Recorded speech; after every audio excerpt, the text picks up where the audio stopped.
Allahu Akbar, Allahu Akbar.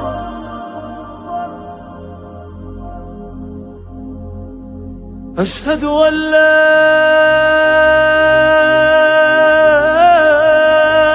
ilaha illallah.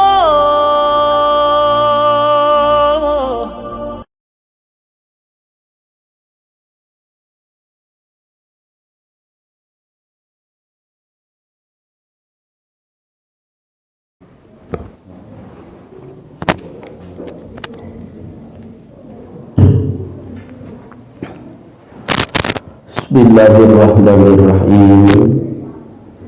Assalamualaikum warahmatullahi wabarakatuh.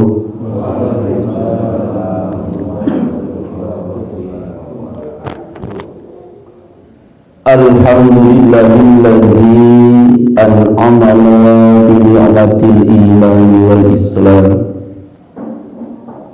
Asyhadu an la ilaha illallah dzul jalali wal ikram wa asyhadu anna Muhammadan abduhu wa rasuluhu sayyidul arabi wal ajam. Allahumma shalli ala sayyidina Muhammadin wa ala alihi wa sahbihi wa sallim.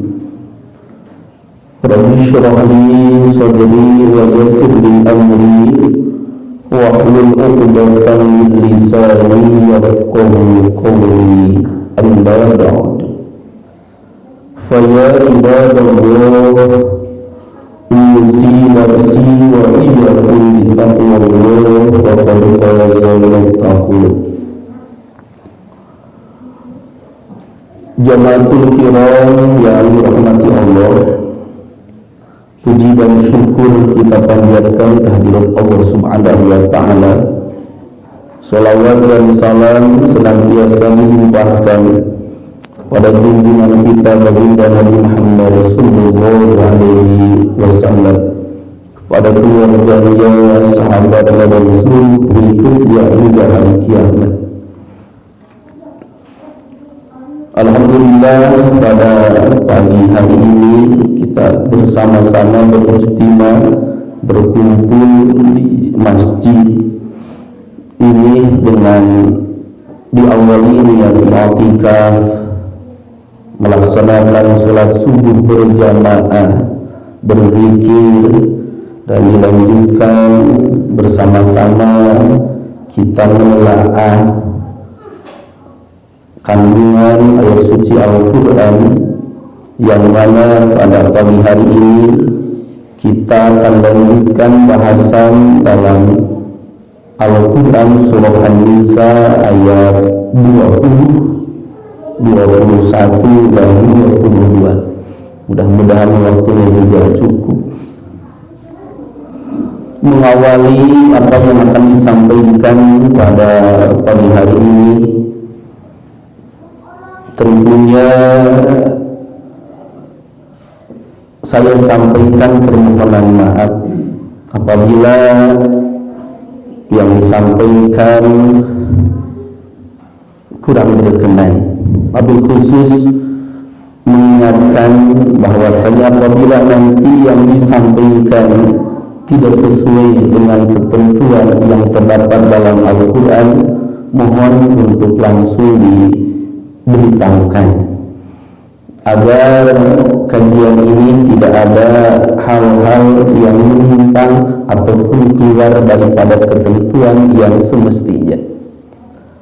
Dan pada pagi hari ini akan saya sampaikan tafsir Al-Quran yang diambil dari tafsir Ibnu Katsir, yang biasa saya sampaikan dalam tafsir As-Sawi, tapi setelah ditelaah ternyata referensi lebih banyak dari tafsir Ibnu Katsir, makanya yang disampaikan dari tafsir Ibnu Katsirnya.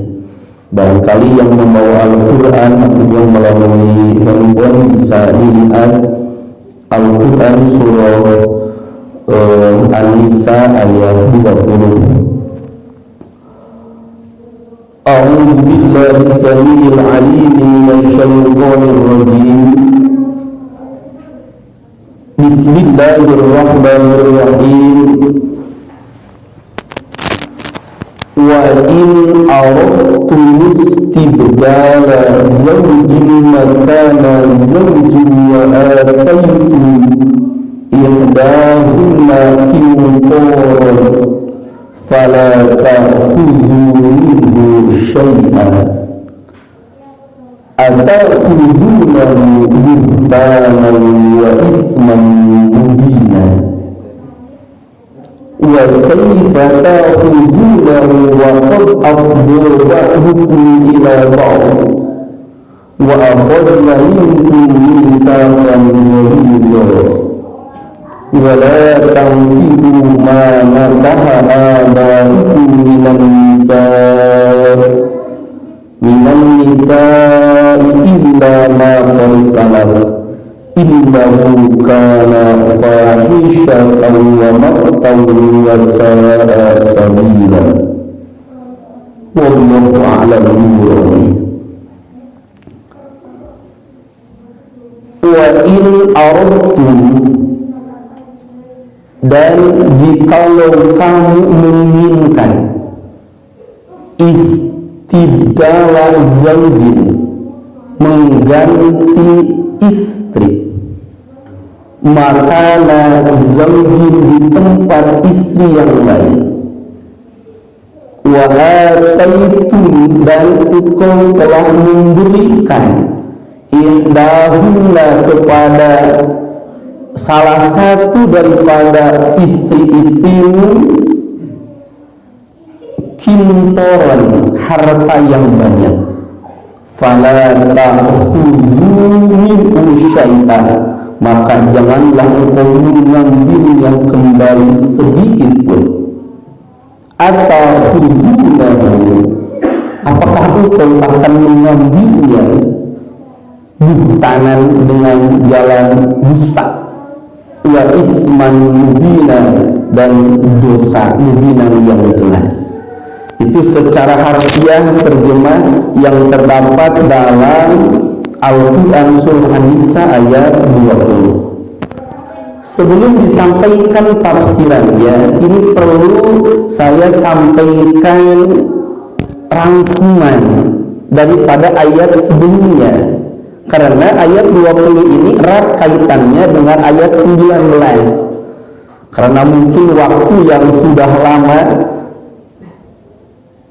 dijelaskan ayat 19, mohon maaf, saya akan sedikit urai kembali rangkuman daripada ayat 19. Yang pertama, dalam ayat 19, dalam kajian kita pada pertemuan bulan sebelumnya, bahwasanya dalam Al-Quran dijelaskan penentangan tentang dijadikannya seorang istri sebagai harta warisan. Yang kedua, bagi seorang suami tidak diperbolehkan menggantung istrinya. Apakah akan melanjutkan pernikahannya atau menceraikannya? Jadi harus jelas.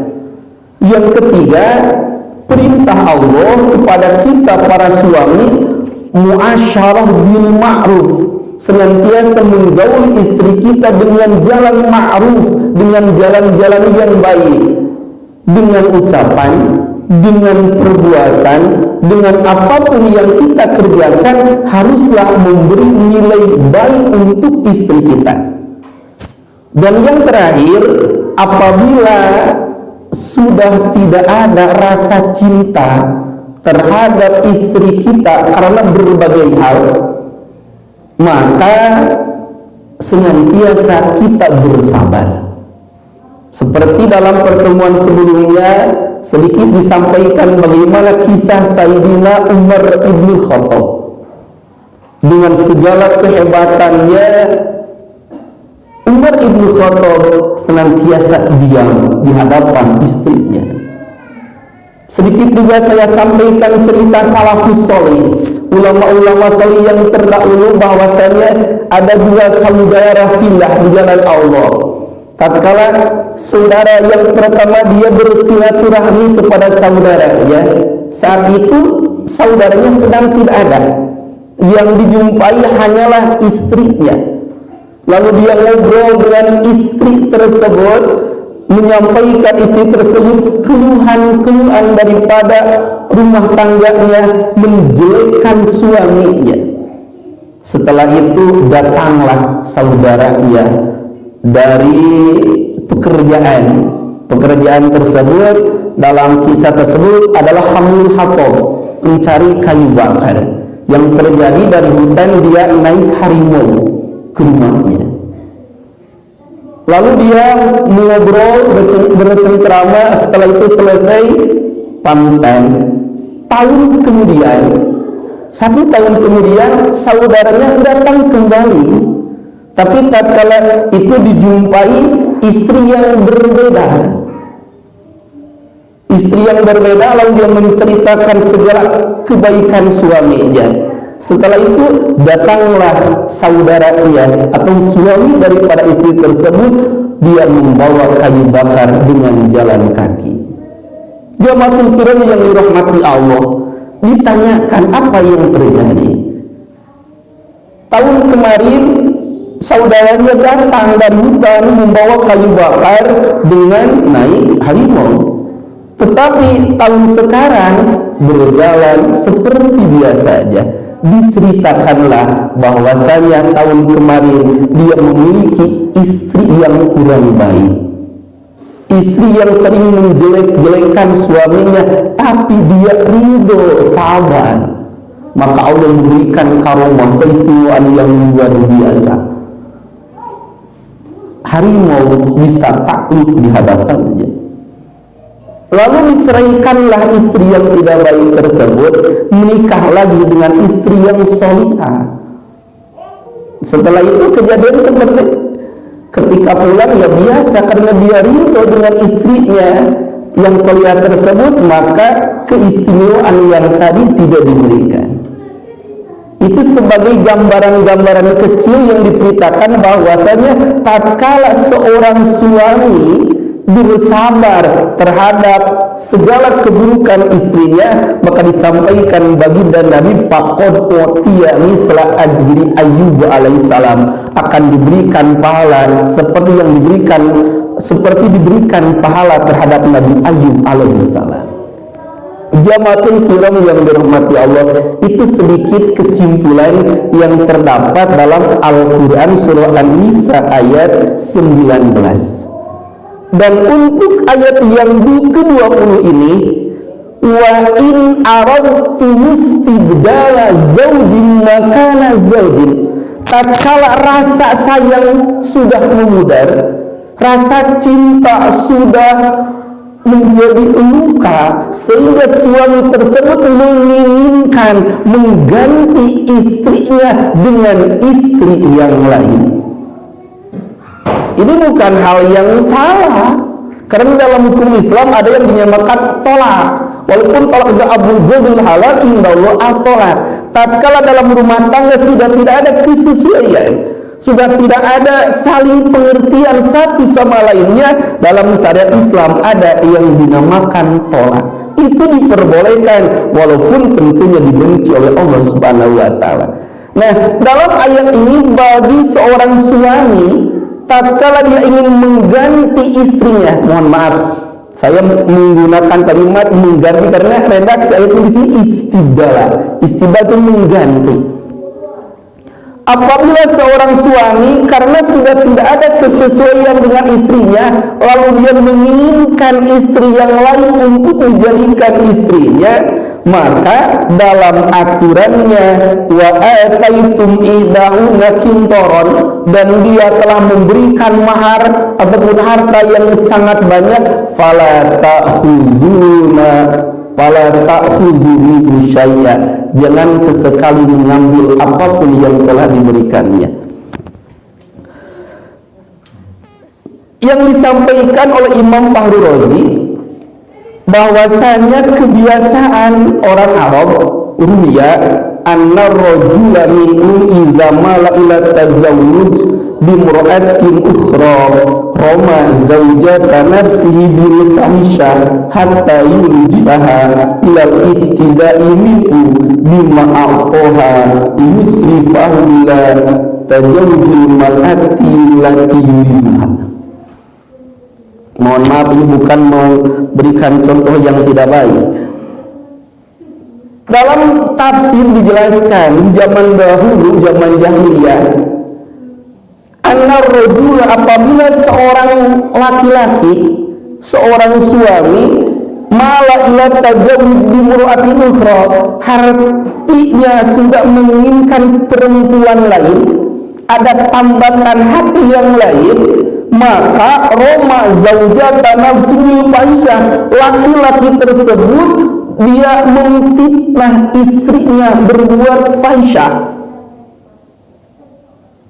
Karena istri tersebut difitnah berbuat fahisha, maka segala sesuatu yang telah diberikannya berupa mahar, berupa mas kawin, dia tagih kembali. Dia inginkan kembali apa yang telah diberikan kepada istrinya agar dikembalikan kepada suami tersebut. Yusrifahu ila tajawuz billati yuridiha, dijadikan modal untuk menikah dengan perempuan yang lain. Itu di zaman jahiliyah, bukan zaman sekarang. Istilahnya mungkin lempar batu sembunyi tangan. Padahal istrinya tidak ada salah apa-apa, karena menginginkan perempuan yang lain kurang biaya, maka mahar yang telah diberikannya ingin diambil kembali, maka dia fitnah istrinya berbuat fahisyah. Itu adalah kejadian yang terjadi di zaman jahiliyah, disampaikan dalam tafsirannya. Jamaatul kiram yang dirahmati Allah, dalam ayat ini yang pertama, diperbolehkan bagi seorang laki-laki memberikan mas kawin yang sangat banyak untuk istrinya. Walaupun hal ini pernah dilarang oleh Sayyidina Umar ibn Khattab. Saya sampaikan redaksi hadisnya. Sami'atu Umar ibn Khattab yaqulu, bahwasanya suatu ketika Umar ibn Khattab berkata, ala la taghlu fi sidakin nisa, ingatlah jangan sesekali kamu bermewah-mewahan, berlebih-lebihan memberikan mas kawin untuk para istri. Fa inna law kanat mukarramatan fid dunya aw taqwan indallah, sesungguhnya apabila perempuan tersebut dimuliakan di dunia atau bentuk sebuah ketakwaan kepada Allah, karena aulakum li an-nabi sallallahu alaihi wasallam ma asbaqa Rasulullah sallallahu alaihi wasallam imra'atan min nisa'i, bahwasanya ketahuilah Rasulullah sallallahu alaihi wasallam tidak memberikan mas kawin terhadap istrinya, wala asdaqat imra'atun min banati, dan juga tidak putri-putri baginda Rasul diberikan mahar, diberikan mas kawin aksaro minisnatai asyrota awqiyatan, tidak lebih mas kawinnya daripada 12 uqiyah. Berapa 12 uqiyah? Menurut ijtihad para ulama sekarang, 1 uqiyah itu nilainya sama dengan 40 dirham. 1 dirham nilainya itu adalah 2,975 gram. Walaupun dirham ini adalah mata uang perak, karena kalau emas namanya dinar. 1 uqiyah itu adalah 40 dirham. 1 dirham adalah 2,975 gram. Berarti 1 uqiyah saja nilainya sudah 119 gram. Maka kalau jumlah mas kawin yang diberikan baginda Rasul dan juga putri-putri beliau yang diterima daripada suaminya kurang lebih 12 ukiah, maka nominalnya adalah 119 gram dikali 12 adalah 1420 gram. Itu tinggal dikalikan saja dengan harga zaman sekarang.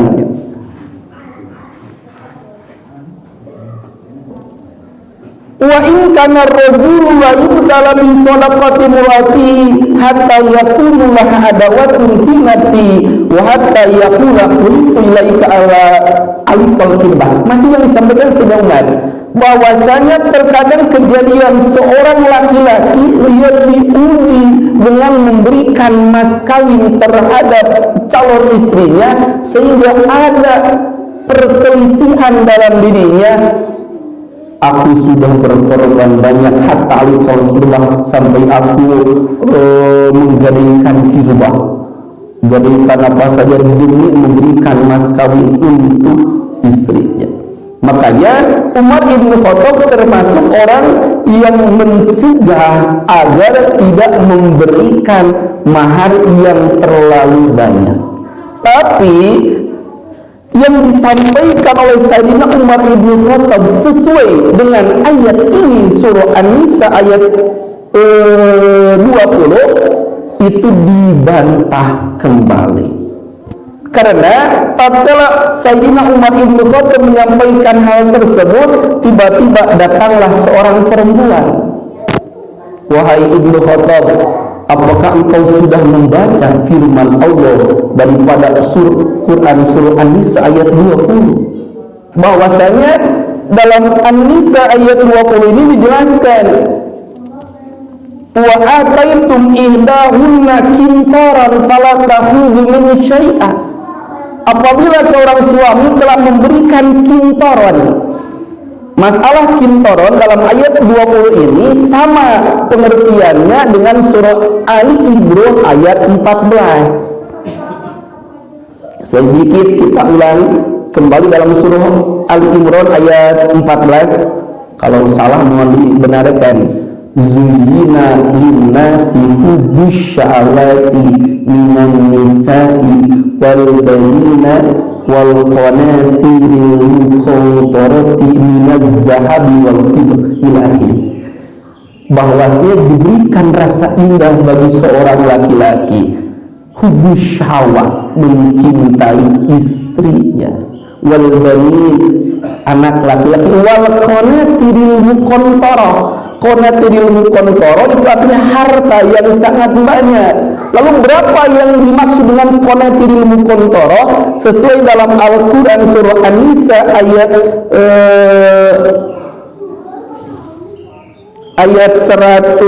14 tersebut, qanatiril muqantarah sesuai hadis Imam Ahmad, al-kintaru isna asyara alfi ukiyatin kullu awqiyatin khairun mimma bainas sama'i wal ardh.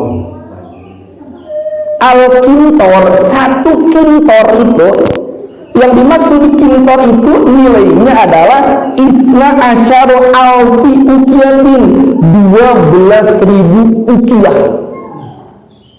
Kita kalikan lagi ini, 12.000 ukiyah. Kullu ukiyatin, setiap ukiyah khairun, itu lebih baik mimma bainas samai wal ardh, daripada yang ada dalam antara langit dan bumi ini. Artinya kintor itu adalah harta yang sangat banyak. Makanya tadi disampaikan dalam tafsir ayat ini, diperbolehkan untuk calon suami memberikan mas kawin yang sangat banyak. Apalagi sekarang zaman ya diviral-viralkan, tidak ada masalah. Dia memberikan mahar dengan nilai yang fantastis, miliaran, diperbolehkan. Dalilnya adalah ayat yang ini. Lanjutkan lagi. Tadi tentang kisah Umar ibn Khattab. Umar ibn Khattab adalah pertama kali dia melarang untuk suami memberikan mas kawin, memberikan mahar yang banyak kepada para istri dengan dalil bahwasanya baginda Nabi pun memberikan mahar untuk para istrinya tidak lebih daripada 12 uqiyah, ataupun dalam hadis yang lain tidak lebih dari arba'ata mi'ati dirhamin, 400 dirham.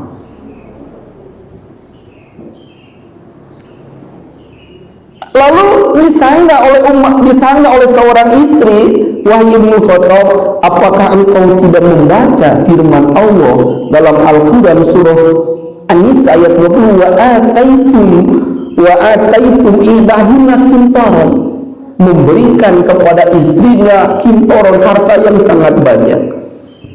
Setelah itu yang disampaikan oleh Umar Ibn Khattab, faqala Allahumma ghufran qulun nasi afqahu min Umar summa raja'a faraqabal minar faqala ayuhan nas inni kuntu nahitukum an tazidu nisa fi sadaqati inna ala arba'atin dirhamin faman syaa yuqa min malihi ma hibbu qala Abu Ya'la wa dunu qala faman tabat nafsu fal'al isnan jalil qaul.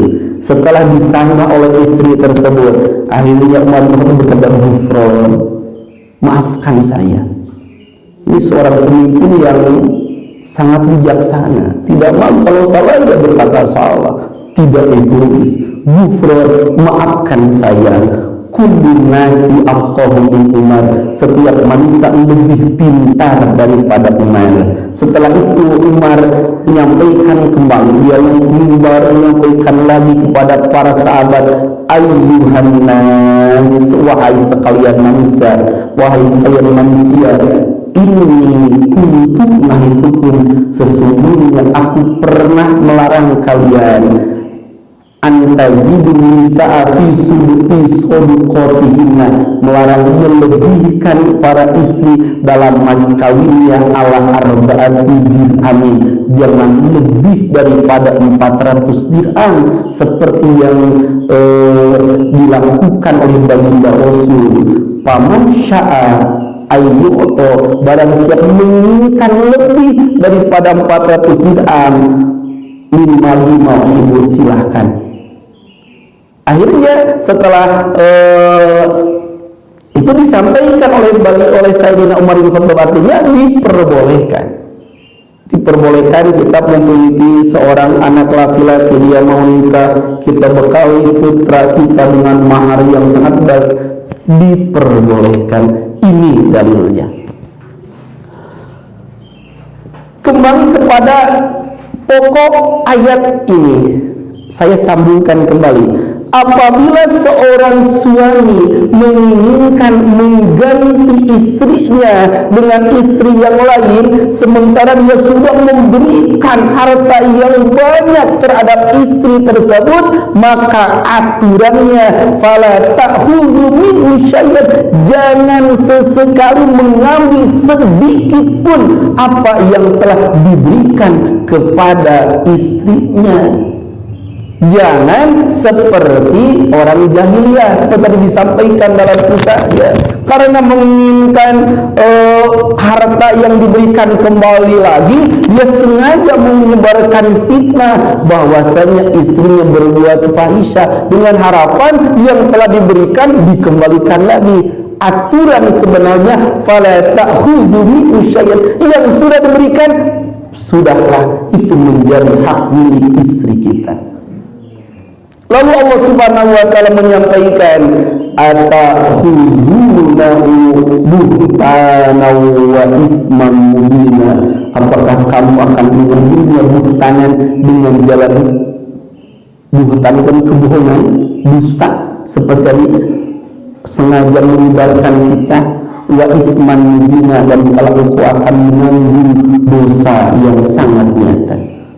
Jamaatul kiram yang dirahmati Allah, yang disampaikan oleh Imam Asy-Syafi'i radhiyallahu anhu ini sebagai tanda peringatan untuk saya sendiri yang menyampaikannya, bahwasanya kemuliaan seseorang jawahirul insan apabila kita mampu melaksanakan 3 hal. Yang pertama, kitmanul fakri hatta yazunnan nasu an iffatika innaka ghaniy. Kitmanul fakri, kita bisa menyembunyikan kefakiran kita. Hatta yazunnan nasu, sehingga manusia menyangka dengan kita menjaga kefakiran kita, innaka ghaniyun, sesungguhnya engkau adalah orang yang kaya. Karena urusan kefakiran itu adalah amanah Allah. Bukan mungkin kalau zaman sekarang justru kefakiran sengaja diekspos agar harapan orang lain banyak yang menyumbang dan yang lainnya. Padahal kemuliaan seorang manusia adalah kitmanul fakri, dia mampu menyembunyikan kekurangannya, kefakirannya, walaupun yang tahu hanya dia lah beserta keluarga, sehingga dengan tidak meminta-minta kepada orang lain, ya zunna nasu min ifatika innaka ghaniyun, sesungguhnya engkau adalah orang yang kaya. Yang kedua, ini yang disampaikan oleh Imam Asy-Syafi'i radhiyallahu anhu dalam manaqib beliau Al Baihaqi dari hadis Imam Al Baihaqi. Yang kedua adalah kitmanul ghaibi hatta yahunan nasu innaka ghaibi, mampu menyembunyikan bodoh, mampu menyembunyikan amarah kita, sehingga hatta yahunan nasu, orang lain menyangka innaka ghaibi, sesungguhnya engkau adalah orang yang ridho. Urusan amarah itu adalah sesuatu hal yang sangat berat. Makanya dalam sebuah hadis dijelaskan orang yang hebat itu adalah mayyamliku nafsahu minal ghadab, orang yang mampu menahan dirinya tatkala amarah datang. Apabila amarah tersebut disembunyikan, walaupun rasa marah pasti ada, tapi sengaja disembunyikan, karena apabila amarah keluar biasanya yang terjadi adalah kejelekan. Jarang ada ceritanya orang sangat emosi marah justru memberi kepada orang lain, tidak, justru terjadi perkelahian dan yang lain-lain. Disembunyikan rasa marahnya sehingga orang lain menyangka, oh annaka ghadi, dia maha penyayang, dia ridho. Yang ketiga adalah kitman syiddati hatta yadunna nasu innaka mutanaimun, menyembunyikan kesulitannya hatta yadunna nasu, sehingga manusia menyangka innaka mutanaimun, sesungguhnya engkau adalah orang yang dipenuhi dengan kenikmatan. Karena urusan kesulitan semua orang pasti ada. Laqad khalaqnal insana fi kabad. Allah telah menciptakan manusia fi kabad, penuh dengan kesusahan, kesulitan. Lalu dia sembunyikan kesusahan tersebut sehingga orang menilai dia orang yang penuh kenikmatan. Apabila tiga hal ini bisa kita lakukan dalam kehidupan sehari-hari dan juga dalam berumah tangga, maka termasuk orang-orang yang memiliki kemuliaan jawahirul insan ini. Karena urusan rumah tangga tidak akan selesai pendidikannya sampai wafat. Ada yang gagal perceraian rumah tangga 5 tahun, 10 tahun, bahkan yang sudah kakek nenek pun ada yang sampai berpisah. Artinya proses segala permasalahan dalam rumah tangga tidak akan pernah selesai sampai ajal menjemput kita. Jamaatul kiram yang dirahmati Allah,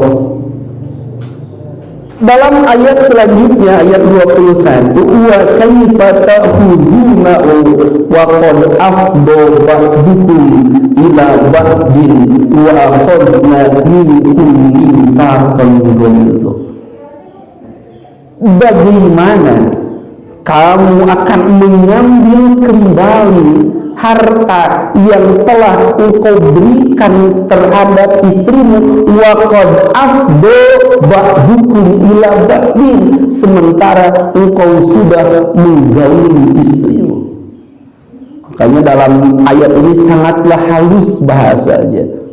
Waqad afdo ba'dukum ila ba'din. Arti daripada kalimat waqad afdo ba'dukum ila ba'din, bahwasanya kita sudah hidup dengan istri kita, sudah melakukan kewajiban kita, berhubungan baik, berhubungan badan, sudah merasakan kenikmatannya sekian kali, sekian tahun, sekian bulan, lalu terjadi perselisihan, tidak ada kesesuaian, harta yang diberikan ingin diambil kembali. Makanya Allah pertanyakan, wa kaifa ta'khuduna, apakah kau tidak mau? Walaupun kau sudah memberikan harta yang banyak terhadap istrimu, kau pun sudah merasakan kenikmatannya. Makanya yang sangatlah tidak layak apabila yang sudah diberikan tersebut diambil kembali, karena ada sedikit perselisihan dalam rumah tangga.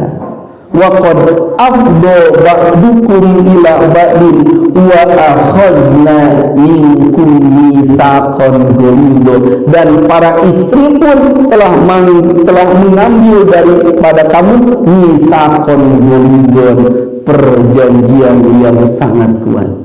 Jemaatul kiram yang dirahmati Allah, berkaitan dengan redaksi ayat wa akhadna minkum mitsaqan ghalidha, pernikahan itu suka dinamakan dengan misakon golido. Misakon itu artinya tali, golido itu yang sangat kuat. Karena dalam rumah tangga itu kita menguatkan. Dalam tafsirannya, biar tidak salah, yang dimaksud dengan misakon golido, qala imsakum bima'rufin aw tasri'un biihsan. Ruwiya an Ibnu Abbasin wa Mujahidin wa Sa'id bin Jubairin annal murada bidzalika al-aqd. Tafsiran yang pertama, yang dimaksud dengan pernikahan adalah ikatan yang sangat kuat, sehingga dengan misakon golidon tersebut tidak diperbolehkan seorang suami mengambil kembali harta yang telah diberikan kepada istrinya. Yang dimaksud misakon golidon, hadis yang diterima dari Ibnu Abbas, Mujahid dan Sa'id bin Jubair, annal murad bidzalik, yang dimaksud dengan misakon golidon al-aqdu, yaitu terjadinya akad nikah. Berkumpul 5 rukun nikah, ada jalus, ada janja, ada wali, ada syahidani, ada ijab dan qabul. Itu untuk sahnya pernikahan. Ada calon suami, ada calon istri, ada walinya dari calon istri tersebut, ada 2 saksi, dan juga ada ikrar ijab dan qabul. Ikrar yang disampaikan daripada walinya, qabul penerimaan daripada calon suaminya. Wahai bulan bin bulan, saya nikahkan engkau, saya nikahkan dan kawinkan engkau kepada putri saya bulan bin fulana dengan mas kawin sekian, dibayar tunai. Itu adalah ijab, lalu diterima oleh calon suami.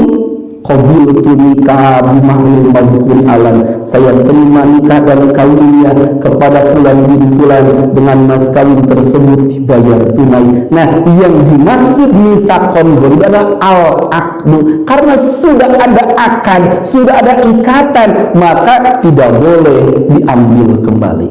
Itu tafsir misakon golidon menurut Ibnu Abbas, Mujahid dan Sa'id bin Jubair. Waqala Sufyan Ats-Tsauri, berkata Imam Sufyan Ats-Tsauri an Khubayb bin Abi Thabit, dia menerima dari Khubayb bin Thabit an Ibnu Abbasin, dia menerima daripada Ibnu Abbas, fi qouli wa akhadna minkum mitsaqan ghalidha, dalam firman Allah wa akhadna minkum mitsaqan ghalidha, qala imsakun bi ma'rufin aw tasri'un bi ihsan. Yang dimaksud dengan misakon ghalidha adalah imsakun bi ma'rufin aw tasri'un bi ihsan. Imsakun, dia memegang teguh rumah tangga tersebut bima'rufin, dengan jalan kebaikan, lalu seandainya terjadi hal yang tidak baik, au tasrihun biihsan, dia menolak pun, dia mengembalikan istrinya kepada walinya pun dengan jalan ihsan. Itu adalah yang dimaksud dengan mitsaqon ghalidha. Imsakun bima'rufin au tasrihun biihsan, mempertahankan rumah tangga bima'rufin, dengan jalan yang baik, dengan penuh kebaikan, dengan tata cara yang baik sesuai ketentuan agama. Lalu apabila tidak ada kesesuaian, sudah tidak ada kecocokan, tasrihun biihsan, nolaknya pun dengan jalan yang baik. Karena urusan tolak itu ada tolak yang diharamkan. Tolak boleh tapi haram hukumnya. Ini terjadi apabila seperti ini, istrinya dia sudah selesai haidnya, lalu dia berhubungan badan. Setelah berhubungan badan langsung diceraikan istrinya, maka tolak dengan jalan tersebut termasuk tolak yang diharamkan. Kenapa diharamkan? Nanti seandainya dengan berhubungan badan tersebut ternyata menjadikan seorang anak, lalu setelah idah perempuan tersebut menikah lagi, kan idahnya 4 bulan 10 hari, lalu dia menikah dengan laki-laki yang lain, berhubungan badan, lalu dia langsung hamil, maka nanti akan dikhawatirkan, oh perempuan ini berbuat zina, masa 4 bulan sudah melahirkan. Padahal justru anak tersebut adalah dari suaminya yang terdahulu. Makanya tolak tersebut dinamakan tolak yang haram. Kalau mau menolak, ya dia biar selesai dulu haid. Karena orang yang haid dia pasti kandungannya, rahimnya kosong. Setelah dia selesai masa haidnya, lalu ditolak tanpa berhubungan badan dulu. Makanya di sini namakan au-tasrihun biihsan. Kalaupun mau melepaskan istrinya, maka lepaskanlah biihsan, dengan jalan yang baik, dengan jalan yang sesuai dengan ketentuan syara.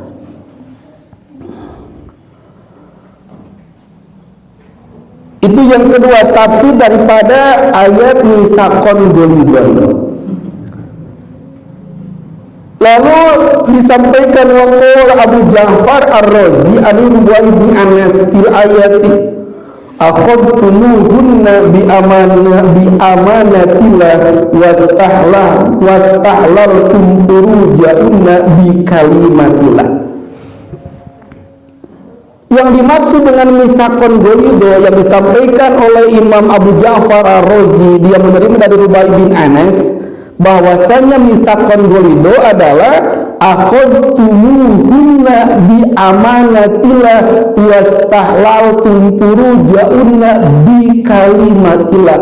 Engkau telah mengambil istrimu bi amanatillah, dengan amanah Allah, wastahlaltum furujahunna, dan engkau sudah menghalalkan farjinya, mohon maaf, daripada istrimu bi kalimatillah, dengan kalimah Allah.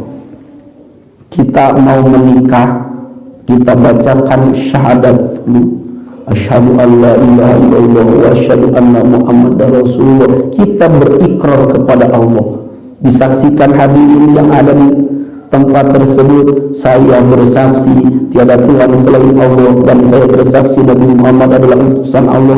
Dibacakan khutbah nikahnya. Dalam khutbah nikah juga tersebut ada ayat-ayat Allah. Setelah itu proses ijab qabul dimulai. Qabiltu nikah bimahri madhkuri halal, yang asalnya haram kita pegang, dengan akad tersebut jadi halal dipegang.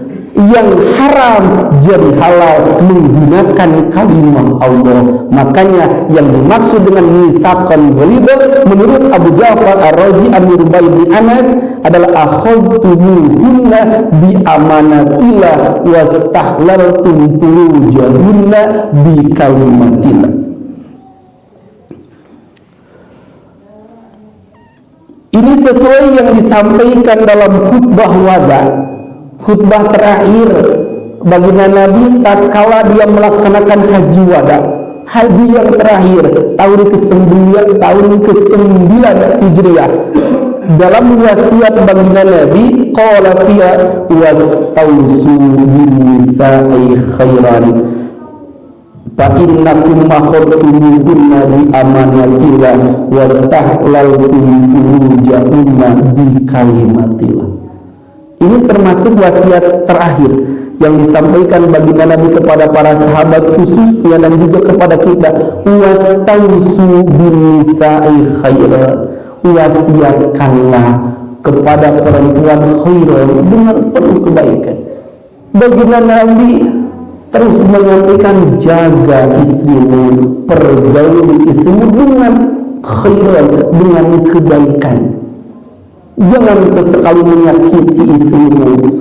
Kenapa harus dengan khair, harus dengan jalan yang baik?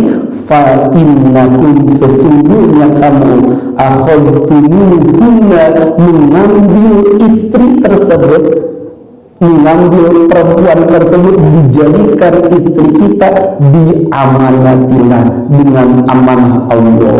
Wastahlaltum furujahunna bi kalimatillah, engkau halalkan farjinya dengan kalimat Allah. Jamatul kiram yang dihormati Allah, kita ambil kesimpulan daripada dua ayat ini, karena ini sudah sangat berkaitan, berbeda dengan ayat yang ke-22. Seandainya dalam rumah tangga, mungkin bukan rumah tangga kita, sudah tidak ada kecocokan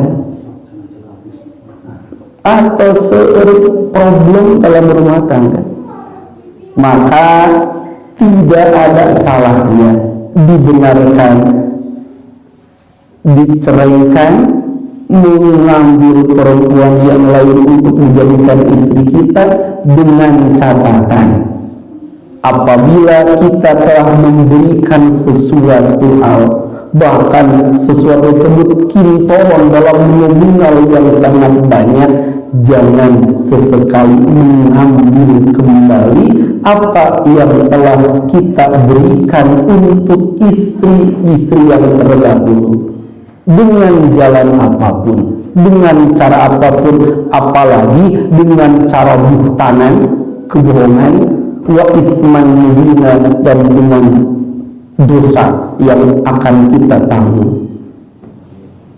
Wa kaifa ta'khuduna wa qad afdha ba'dukum ila ba'din, sudah tidak layak. Kaifa ta'khudun, Allah menggunakan kalimat istifham, pertanyaan, walaupun pertanyaan istifham bukan menginginkan sebuah jawaban, karena istifham, pertanyaan itu tidak semestinya semua membutuhkan jawab, karena ada istifham takriri, istifham tankir itu dalam ilmu Al-Quran.